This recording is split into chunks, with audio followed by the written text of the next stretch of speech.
Good afternoon. My name is Vicky Cutroneo. I am the chair of the Howard County Board of Education, and I speak here this afternoon on behalf of the Board of Education. HB 865 was actually a request by the Board of Education to our delegation to file this bill on our behalf. And I want to take this moment to thank our delegation, Senator Lamb is here, Senator Hester, of course, for filing this bill, and to Delegate Ebersol for seeing it through the House. I'm not going to repeat Senator Hester. She has actually raised all of the points that I was going to make. Simply, I want to say this is the right thing to do. It's way past time to do it, and this will be a pilot. So the evidence that's been used previously in former iterations of this legislation, which, as Senator Hester said, since 2013, they worried about the increased legal costs and so forth. This pilot done in Howard County will provide the data, actual data, to help guide future decisions on legislation like it, both locally and at the state level.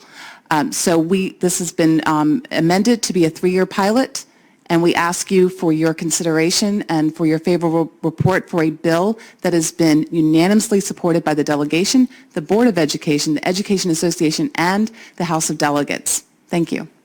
And to the Board of Education, I see the 3-year sunset.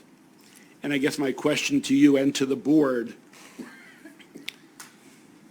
at the end of those 3 years,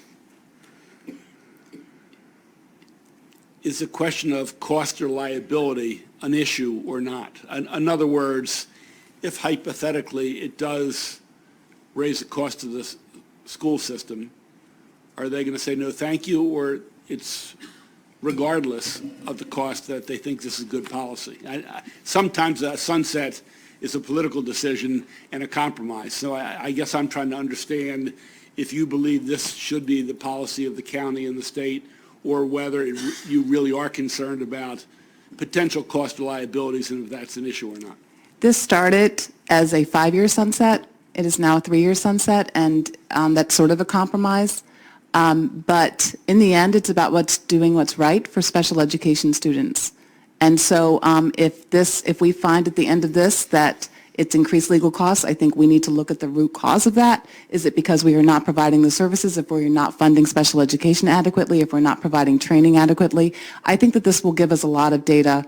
But as I said before, this will give us data, not conjecture and not assumptions. And I think it will be very helpful, not just for us, but for other, because I know that this type of legislation has been filed by more than just PG County, Baltimore. I know it's been filed by multiple LEAs, and also even during the hearings, mention was made that we want to see how this goes in Howard County, and I do think that this will be helpful. For me to presume what will happen in 3 years, I think would be a little ambitious, but in the end, it's about what's doing right by our families and by our students. Thank you. Thank you. Thank you.